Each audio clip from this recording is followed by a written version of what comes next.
ACB వలకు అవినీతి anaconda చిక్కింది. Yes, anaconda అనాల్సిందే. విద్యుత్ శాఖ ఏడీ అంబేద్కర్ అరెస్ట్ అయ్యారు. ఆదాయానికి మించిన ఆస్తుల కేసులో అంబేద్కర్ చెంచల్గూడ జైలుకు తరలించారు. బహిరంగ మార్కెట్లో ఆస్తుల విలువ దాదాపు 150 కోట్లకు పైగా ఉంటుందని అంచనా వేస్తున్నారు. అంబేద్కర్ బినామీ ఇంట్లో దాదాపు 2,18,00,000 నగదు స్వాధీనం చేసుకున్నారు. ఏసీబీ తనిఖీలో ఇంత భారీగా నగదు దొరకడం ఇదే తొలిసారి. అంతార్ కెమికల్ కంపెనీలో డైరెక్టర్గా ఉన్నట్లు గుర్తించారు. అంబేద్కర్ సొంతూరు సూర్యాపేట జిల్లా హుజూర్ నగర్. అతని బంధువుల ఇళ్లతో పాటు 10 ప్రాంతాల్లో సోదాలు చేశారు. బీరంగూడలో బినామీ సతీష్ ఇంట్లో పట్టుబడ్డ 2 కోట్ల నగదుతో పాటు అంబేద్కర్ ఆస్తులు మొత్తం 6 ఓపెన్ ప్లాట్లు, కొండాపూర్లో 3 BHK అపార్ట్మెంట్, గచ్చిబౌలి టీఎన్జిఓస్ కాలనీలో G+5 బిల్డింగ్, శేరిలింగంపల్లిలో అపార్ట్మెంట్, శంషాబాద్ మండలం నర్కోడలో 1000 గజాల ఫామ్ల్యాండ్, బ్యాంకులో 77.5 లక్షల నగదు, కారులో 5.5 లక్షల నగదు, షేర్లలో 36 లక్షల పెట్టుబడులు, 2 కార్లు, అలాగే ఇంకా చాలా ఆస్తుల్ని ప్రస్తుతం ఏసీబీ అధికారులు గుర్తించారు. ఇది ఈ అవినీతి అనకొండ అవినీతి భాగవతం. ఒకసారి చూడండి, ఆ నగదు చూస్తుంటే కళ్ళు బయలు కమ్మట్లేదా? దాదాపు 2.5 కోట్ల నగదు ఈ అనకొండ బినామీ ఇంట్లో వెతికి పట్టుకొని సీజ్ చేశారు. చూడండి, 500 నోట్ల కట్టలు గుట్టలుగా పేర్చారు కదా. ఎన్ని వరుసలు ఉన్నాయో చూడండి ఒకసారి. 1 2 3 4 5 6 7 8 9 10 వరుసల్లో 2 అంచుల్లో నోట్ల కట్టలు పేర్చారు. చూడండి, 500 నోట్ల కట్టలు. ఆ నోట్ల కట్టలను చూస్తుంటే ఒక్కసారి ఇది క్లోజ్ షాట్. ఇదిగో ఈ అవినీతి అనకొండ అవినీతి భాగవతానికి నిదర్శనం ఈ 500 నోట్ల కట్టలు. ఒక్కసారి చూడండి, 500 నోట్ల కట్టలు చూడడానికి 2 కళ్ళు కూడా సరిపోవట్లేదు. అంత భారీ స్థాయిలో ఆ నోట్ల కట్టల్ని పేర్చిన నోట్ల కట్టల్ని పట్టుకున్నారు. అన్నీ సిల్ బండిల్స్, అన్నీ కూడా బ్యాంకు నుంచి తెచ్చిన సీల్ విప్పని నోట్ల కట్టలు. చూడండి, 500 నోట్ల కట్టలు. ఇదొక్కటే కాదు, ఇది కేవలం అతని బినామీ ఇంట్లో దొరికిన కొంత నగదు మాత్రమే. ఇంకా అంచనాలకు మించి ఆస్తులు కూడబెట్టాడు ఈ అనకొండ. ఇది మామూలు అనకొండ కాదు, భారీ అనకొండ. విద్యుత్ శాఖలోనే ఇదొక భారీ తిమింగలమా అనకొండ ఏమనాలో మీరే నిర్ణయించుకోండి. ఈ వ్యక్తి నిజంగా ఇప్పటి వరకు ఏసీబీ అధికారుల తనిఖీల్లో పట్టుబడ్డ అతి భారీ నగదు ఇది. ఇంత భారీ మొత్తంలో నగదును ఏసీబీ అధికారులు ఇటీవలి కాలంలో ఎక్కడా పట్టుకోలేదు, గుర్తించలేదు కూడా. అంతటి భారీ మొత్తాన్ని ఇతని బినామీ ఇంట్లో పట్టుకోవడం జరిగింది. ఆదాయానికి మించి ఆస్తులున్న ఈ ఏడీఈ అవినీతి పవర్ ఇది. చూడండి, కళ్ళారా చూడండి ఎంతటి అక్రమ ఆస్తులు. ఆ బంగ్లా చూడండి, అతని బంగ్లా, విల్లాస్, ఫామ్ హౌసెస్, నగదు, కార్లు. అసలు బహిరంగ మార్కెట్లో అతని ఆస్తుల విలువ 150 కోట్లు. ఒక ఏడీఈ, విద్యుత్ శాఖ ఏడీఈ ఆస్తుల చిట్టా ఇది. అంతేకాదు, అంతార్ కెమికల్ ఫ్యాక్టరీలో అతను డైరెక్టర్గా ఉన్నట్టుగా కూడా అవినీతి నిరోధక శాఖ గుర్తించింది. సో ఈ నగదు కేవలం అతని బినామీ ఇంట్లో పట్టుకున్న నగదు మాత్రమే. సో మాదాపూర్ ఇక్కడ అవినీతి నిరోధక శాఖ చరిత్రలో ఇది ఒక సంచలనం. ఆదాయానికి మించిన ఆస్తుల కేసులో అవినీతి నిరోధక శాఖ బృందాలు సోదాలు చేసిన క్రమంలో పెద్ద ఎత్తున నగదు లభ్యమైన ఉదంతం ఇది. దక్షిణ డిస్కమ్ అధికారి బినామీ ఇంట్లో ఏకంగా 2 కోట్లకు పైగా నోట్ల కట్టలు లభించడం ఇప్పుడు కలకలం రేపుతోంది. తెలంగాణలో ఏసీబీ తనిఖీ సమయంలో ఇంత భారీగా నగదు లభించడం బహుశా ఇదే తొలిసారి. ఎస్పీడీసీఎల్ హైదరాబాద్ ఇబ్రహీంబాగ్ ఏడీఈ ఇరుగు అంబేద్కర్తో పాటు అతని బంధువులు, బినామీలకు చెందిన ఇల్లు, కార్యాలయాల్లో ఏసీబీ సోదాల సమయంలో ఇవి బయటపడ్డాయి. అతని స్వస్థలం సూర్యాపేట జిల్లా హుజూర్ నగర్గా చెప్తున్నారు. ఇతనికి 2 సోదరులు ఉన్నారు. నల్గొండ జిల్లాలోని మిర్యాలగూడ రోడ్డు వద్ద ఉన్న సాయి విశ్వనాథ కాలనీలో నివాసం ఉంటున్నారు. వారి ఇళ్లలో కూడా సోదాలు నిర్వహించారు. అతడి అక్రమార్జనపై అందిన ఫిర్యాదు నేపథ్యంలో ఏసీబీ గత కొద్ది రోజులుగా దృష్టి పెట్టి ఆరా తీసింది. మంగళవారం తెల్లవారుజామునే హైదరాబాద్తో పాటు ఉమ్మడి మెదక్, నల్గొండ జిల్లాలో ఏసీబీ బృందాలు ఏకకాలంలో 10 ప్రాంతాల్లో సోదాలు జరిపాయి. సంగారెడ్డి జిల్లా బీరంగూడ మల్లికార్జున నగర్లో అంబేద్కర్ బినామీగా భావిస్తున్న సతీష్ ఇంట్లో ఏకంగా 2,18,00,000. ఇదిగో ఈ నగదంతా అక్కడే ఆ సతీష్ ఇంట్లో పట్టుకున్నారు బీరంగూడలో. నోట్లను లెక్కించేందుకు ఒక మిషన్ అవసరమైంది. మరి అంతే కదా, అంత భారీ నోట్ల కట్టలు లెక్కించాలంటే దాదాపు గంటల సమయం పడుతుంది, చాలా టైం తీసుకుంటుంది. సో దానికి ఏకంగా మిషన్ పెట్టారు. ఆ నోట్లు లెక్కించడానికి. సోదాల సమయంలో మాదాపూర్ ఖానమెట్లోని మ్యాగ్నాస్ లేక్ వ్యూ అపార్ట్మెంట్లో 307 ఫ్లాట్లో ఉంటున్నాడు ఈ అంబేద్కర్. అధికారులు అక్కడ అతన్ని అదుపులోకి తీసుకొని అరెస్ట్ చేస్తున్నట్టు ప్రకటించారు. వైద్య పరీక్షల కోసం అతన్ని రిమాండ్కు పంపిన పరిస్థితి. ఒక్కసారి చూడండి, నిజంగా అంబేద్కర్ అక్రమ కార్యకలాపాలపై డిస్కంలో కథలుగా చెప్తున్నారు. 1996లో ఈయన ఏపీఎస్సీబీలో అప్పుడు ఉమ్మడి ఆంధ్రప్రదేశ్ స్టేట్ ఎలక్ట్రిసిటీ బోర్డులో చేరాడు. తొలుత ఖమ్మం జిల్లాలో పనిచేశాడు. విద్యుత్ సంస్కరణలో భాగంగా డిస్కంలో ఏర్పాటైనాయి. సో ఈ క్రమంలో హైదరాబాద్కు రావాలంటే అప్పటిదాకా ఉన్న సర్వీస్ను వదులుకోవాల్సి ఉండగా అందుకు సిద్ధపడ్డాడు. ఎందుకంటే హైదరాబాద్లో బాగా కాసులు కురుస్తాయి కదా. సో ఆ సర్వీస్ను కూడా వదులుకున్నాడు. ఆ సీనియారిటీని వదులుకొని హైదరాబాద్కి వచ్చిండు. సో ఈ క్రమంలో హైదరాబాద్కి రావాలంటే ఆ సీనియారిటీని వదులుకున్నాడు. హైదరాబాద్లో పోస్టింగ్ పొందాడు. డిప్యుటేషన్పై జీహెచ్ఎంసీలో ఏఈగా పనిచేశాడు. ఏడీగా ప్రమోషన్ పొందాడు. తర్వాత ఇక అక్కడి నుంచి మొదలైంది ఇతని అవినీతి విశ్వరూపం. సో డిస్కంలో పటాన్చెరు, కేపీహెచ్బి, గచ్చిబౌలి ఈ ప్రాంతాల్లో ఆపరేషన్స్ ఏడీగా పనిచేశాడు. ఇవన్నీ కూడా ఫోకల్ పోస్టింగ్లు కావడంతో అక్రమార్జన పాల్పడ్డాడు. ఒకసారి ఊహించుకోండి, పటాన్చెరు పారిశ్రామిక ప్రాంతము, కేపీహెచ్బి కంప్లీట్గా అర్బన్ ఏరియా, గచ్చిబౌలి కంప్లీట్గా సాఫ్ట్వేర్ జోన్. ఇక్కడ ఏడీగా పనిచేస్తున్నాడంటే చూడండి ఎంతటి అవినీతికి పాల్పడే ఆస్కారం ఉందో, ఎంతటి అవినీతితో అక్రమార్జనకు తెరలేపాడు అర్థం చేసుకోండి. పెట్టుకుంది అంబేద్కర్ పేరు. అంబేద్కర్ పేరు పెట్టుకొని నలుగురికి ఆదర్శంగా నిలవాల్సిన ఈ వ్యక్తి అవినీతికి కేర్ ఆఫ్ అడ్రస్గా మారిపోయాడు. ఆ నోట్ల కట్టలు చూడండి, 2,18,00,000 వాటిని లెక్క పెట్టడానికి యంత్రాలు కావాల్సి వచ్చింది. ఇది చిన్న శాంపిల్ మాత్రమే. ఈ నోట్ల కట్టలతోనే ఈయన అవినీతి అయిపోలేదు. మొత్తం 150 కోట్లు బహిరంగ మార్కెట్లో ఇతని ఆస్తుల విలువ. విల్లాలు ఉన్నాయి, ఫామ్ హౌజులు ఉన్నాయి, ప్లాట్లు ఉన్నాయి, అపార్ట్మెంట్లు ఉన్నాయి, కమర్షియల్ కాంప్లెక్స్లు ఉన్నాయి. ఇలా నగదు ఉంది, బంగారం ఉంది. పట్టుబడ్డ ఆస్తులను చూసి ఏసీబీ అధికారులకి కళ్ళు బైర్లు కమ్మాయి. ఏసీబీ అధికారుల తనిఖీల్లో బహుశా ఇంత భారీ మొత్తంలో నగదు పట్టుబడడం ఇదే తొలిసారిగా చెప్తున్నారు.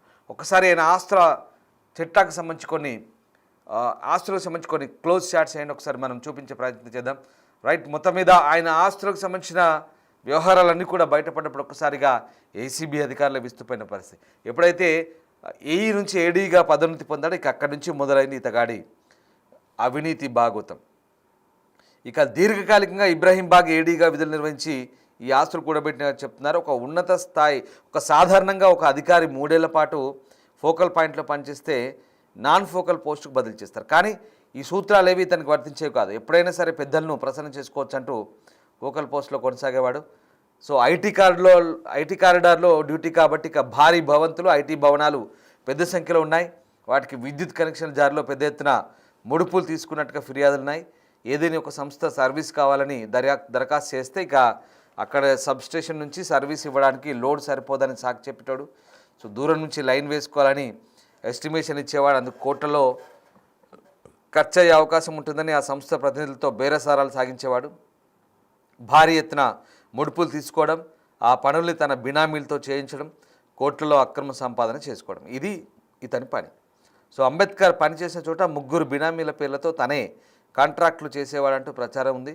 ఆ గుత్తేదారులు కేవలం లేబర్ వర్కులు ఇచ్చి మిగతా పనులని తన బినామీలతో చేయించి బిల్లులు పొందేవాడని దీని సారాంశం. సో మొత్తం మీద బినామీలను కాదని వేరే వారికి ఎవరికైనా కాంట్రాక్ట్ ఇస్తే వారిని ఇబ్బంది పెట్టడం ఈయన పని. అధికారులు తన మాట వినకపోతే ఏసీబీకి ఫిర్యాదులు చేయించి పట్టించేవాడని ఆ శాఖ ఉద్యోగులు చెప్తున్నారు. సో ఆ రకంగా వీడే పెద్ద అవినీతి అనకుండా ఇంకా కింది స్థాయి అధికారులు మళ్ళీ అవినీతి అధికారులకు పట్టిస్తారని బెదిరింపులు. సో ఆ రకంగా ఇతని అవినీతి ఆరోపణలు వినియోగదారుల నుంచి ఫిర్యాదులు, అలాగే డ్యూటీకి సరిగ్గా హాజరు కాకపోవడం, పర్యవేక్షణ లోపం కారణంగా గత ఏడాది సెప్టెంబర్లో అతన్ని టీజీఎస్పీడీసీఎల్ కార్పొరేట్ ఆఫీస్కి అటాచ్ చేశారు. అయితే ప్రభుత్వ పెద్దల నుంచి ఒత్తిడి తీసుకొచ్చి 3 రోజులు తిరిగి మళ్ళీ పాత పోస్టులో చేరిపోయాడు. ఈ వ్యవహారంలో పెద్ద ఎత్తున లంచాలు, సొమ్ములు చేతులు మారినట్టుగా ప్రచారం జరిగింది. సో ఆ రకంగా చాలా అక్రమార్జన చేశాడు. అతని అక్రమాస్తుల విలువ ఒకసారి నేను మీకు చెప్పే ప్రయత్నం చేస్తాను. హైదరాబాద్లో 6 రెసిడెన్షియల్ ఓపెన్ ప్లాట్లు, ఒకసారి మంచిగా వినండి. హైదరాబాద్లో 6 రెసిడెన్షియల్ ఓపెన్ ప్లాట్లు, వీటి విలువ ఎంతో మీరే లెక్క కట్టుకోండి మీ అంచనా ప్రకారం. కొండాపూర్లో 3 BHK ప్లాట్ ఒకటి, గచ్చిబౌలి టీఎన్జిఓస్ కాలనీలో G+5 బిల్డింగ్, షేర్లింగంపల్లిలో ఫ్లాట్, శంషాబాద్ మండలం నర్కోడలో 1000 గజాల ఫామ్ ల్యాండ్, బ్యాంకులో 77.5 లక్షల నగదు, కారులో 5.5 లక్షల నగదు దొరికింది. షేర్లలో 36 లక్షల పెట్టుబడులు పెట్టాడు. అలాగే 2 కార్లు ఉన్నాయి, విలాసవంతమైన కార్లు. ఇవి కేవలం అధికారిక లెక్కల ప్రకారం. అనధికారికంగా ఇంకెంత ఆస్తులు ఉంటాయో ఒక్కసారి ఊహించుకోండి. సో ఆ రకంగా ఇంక ఇవి మాత్రమే కాదు, బ్యాంకు దస్త్రాలు దొరికాయి, నగలు, బ్యాంకు డిపాజిట్ పత్రాలు, స్థిరాస్తి పత్రాలు దొరికాయి. బహిరంగ మార్కెట్లో మొత్తం 150 కోట్లు అంటున్నారు. సూర్యాపేట జిల్లా పెన్పహాడ్లో 10 ఎకరాల స్థలంలో ఏర్పాటు చేసిన అంతార్ కెమికల్ ఫ్యాక్టరీకి మనోడు డైరెక్టర్ అంట. ఇది ఇంకా ట్విస్ట్. దాని నిర్మాణానికి దాదాపు కోటి వరకు పెట్టుబడి పెట్టినట్టుగా గుర్తించినట్టుగా ACB Rangareddy range DSP Anand Kumar చెప్తున్నారు. స్వాధీనం చేసుకున్న దస్త్రాల ప్రకారం ఇంకా చాలా ఆస్తులు ఉన్నట్టుగా తెలుస్తుంది. సో మొత్తం మీద మరి డిఎస్పీ ఆనంద్ కుమార్ ఏం చెప్తున్నాడు ఒకసారి బిగ్ టీవీతో కూడా ఆయన ఎక్స్క్లూజివ్గా మాట్లాడారు. ఒకసారి కొంచెం ధైర్యం చేసుకుని ఆ నోట్ల కట్టలను చూడండి, కళ్ళు బైర్లు కమ్ముతాయి. వ్యూవర్స్ అడ్వైస్ చెప్తున్నాను, జాగ్రత్త. ఎందుకంటే ఆ నోట్ల కట్టలు చూస్తేనే ఒక్కసారి చక్కెర వచ్చేలా ఉంది. అంతటి భారీ అవినీతి తిమింగలం ఇది, భారీ అవినీతి అనకొండ ఈ ఆనంద్ అంబేద్కర్. సో పెట్టుకుంది అంబేద్కర్ పేరైనా ఆదర్శంగా ఉండాల్సిన ఈ వ్యక్తి అవినీతికి పాల్పడి పూర్తిగా కూరుకుపోయాడు అందులో. ఒకసారి అవినీతి నిరోధక శాఖ అధికారులు డిఎస్పీ ఏం మాట్లాడారు చూద్దాం. విద్యుత్ శాఖ ఏడీఈ అంబేద్కర్ ఇంట్లో అయితే పెద్ద మొత్తంలో అక్రమంగా ఆయన లావాదేవీలను కూడా గుర్తించారు. అనేక మార్లు అతను ప్రజల నుంచి లంచాలు కూడా తీసుకున్నట్టుగా తెలుస్తా ఉంది. అయితే ప్రస్తుతం ఏసీబీ ఆనంద్ కుమార్ ఉన్నారు, ఏడీఈ ఏదైతే అంబేద్కర్ ఉన్నారో వారి ఇంట్లో పెద్ద మొత్తంలో కూడా ఈ నగదు రూపంలో డబ్బును కూడా కనుగొన్నట్టుగా తెలుస్తా ఉంది. ఆయన బినామీ ఇళ్లలో కూడా సోదాలు అయితే జరుగుతున్నాయి. హలో సార్, ఇప్పుడు పెద్ద మొత్తంలో అంబేద్కర్ ఇంట్లో అలాగే ఆయన బినామీ ఇంట్లో కూడా ఈ ఆస్తులను అక్రమ ఆస్తులను గుర్తించినట్టుగా తెలుస్తా ఉంది. ఎంతవరకు లెక్క కట్టారు సార్ ఇప్పటి వరకు? అదే ఇప్పుడు ఇంతకుముందు చెప్పినట్టుగా అండి, దాదాపు 2,11,00,000 గవర్నమెంట్ వాల్యూ ఉంది. అది ఒకవేళ ఓపెన్ మార్కెట్లో అయితే దాని విలువ ఇంకా చాలా రేట్లు ఎక్కువగా ఉంటుంది. అదే కాకుండా 1 కోటి రూపాయలు ఆయన ఆమ్తార్ కెమికల్స్ ప్రైవేట్ లిమిటెడ్ అనే దాంట్లో కన్స్ట్రక్షన్ కోసం వాడినాడు. అది కాకుండా ఒక 2 కోట్ల రూపాయల 18 లక్షలు 2,18 లక్షల రూపాయలు అమౌంట్ ఆయన సస్పెక్టెడ్ బినామీదార్ యొక్క ఇంట్లో లభ్యం అవ్వడం జరిగింది. అది కాకుండా ఆయన బ్యాంక్ బ్యాలెన్స్లు దాదాపు ఒక 75 to 80 lakhs వరకు బ్యాంక్ బ్యాలెన్సే ఉంది. తర్వాత ఇది కాకుండా షేర్స్లో కూడా దాదాపు ఒక 36 లక్షల రూపాయల వరకు ఆయన ఇన్వెస్ట్మెంట్ చేయడం జరిగింది. ఇది కాకుండా ఒక 2 కార్లు కూడా దాదాపు 45 lakhs వర్త్ చేస్తాయి 2 కార్లు. ఆ కార్లు కూడా ఆయన బినామీ పేర్ల పైన తీసుకున్నాడు. అంటే సార్ విద్యుత్ శాఖ పైన అనేక ఆరోపణలు వస్తూ ఉన్నాయి, అవినీతి ఆరోపణలు వస్తూ ఉన్నాయి.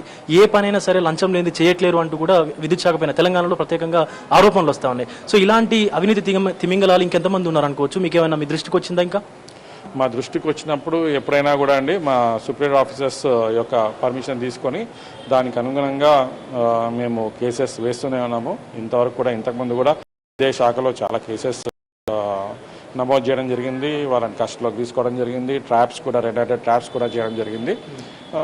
ఇప్పుడు కూడా ఇతని పైన కంప్లైంట్ వచ్చినప్పుడు అట్లాగే మా ఏసీబీ డిపార్ట్మెంట్ వారు స్పందించి మా పై అధికారుల ఆదేశాలకు అనుగుణంగా మేము కేసు నమోదు చేసేసి ఇక్కడ వాళ్ళ ఇంట్లో మేము సోదాలు చేయడం జరిగిందండి. దాంట్లోనే ఇవన్నీ బయటపడ్డాయి. సార్ ఇప్పుడు అంబేద్కర్ని అదుపులోకి తీసుకున్నట్టేనా? ఎంతవరకు కొనసాగేటువంటి అవకాశం ఉంది ఇంకా సోదాలు? ఆల్రెడీ ఈ దర్యాప్తు జరుగుతూ ఉందని, ఈ దర్యాప్తులో భాగంగానే అతను మా అదుపులో ఉండే ఈ దర్యాప్తు జరుగుతూ ఉంది. దీంట్లో భాగంగానే అతన్ని మేము కంప్లీట్ అయిన తర్వాత ఆనరబుల్ కోర్టులో ప్రొడ్యూస్ చేస్తాం. Thank you. సో ఇది పరిస్థితి. ఒక ఏడీఈగా ఉన్నటువంటి వ్యక్తి కోట్లాది రూపాయలు అక్రమ అర్జనను చేస్తూ డబ్బులు కూడబెట్టుకున్నటువంటి పరిస్థితి కనిపిస్తూ ఉంది. దానికి సంబంధించి ఇప్పటికే ఏసీబీ అధికారులు అయితే సో ఆయనని అదుపులోకి తీసుకొని ఆయన ఆస్తుల చిట్టాను కూడా విప్పుతూ పూర్తిగా ఎన్ని అక్రమ ఆస్తులు ఉన్నాయి, ఎంతమంది బినామీల పేర్ల మీద ఈ అక్రమాస్తులు ఉన్నాయన్నటువంటి కోణంలో కూడా అధికారులు అయితే దర్యాప్తును కూడా కొనసాగిస్తూ ఉన్నారు. ఇప్పటికే సో ఇది మ్యాగ్నాస్ లేక్ వ్యూ అపార్ట్మెంట్స్కి సంబంధించినటువంటి ఒక బిల్డింగ్లో అయితే సో పూర్తిగా ఈయనకు సంబంధించిన నివాసంలో కూడా కొనసాగుతున్నటువంటి పరిస్థితి కనిపిస్తూ ఉంది సోదాలు. ఇంకా కొద్దిసేపు అయితే ఈ సోదాలు కొనసాగేటువంటి అవకాశం ఉన్నట్టు కూడా సో మనకు ఏసీబీ డిఎస్పీ ఆనంద్ కుమార్ తెలుపుతున్నటువంటి పరిస్థితి కనిపిస్తూ ఉంది. వీడియో జర్నలిస్ట్ సంజుతో విజయ్, బిగ్ టీవీ, హైదరాబాద్ నుండి.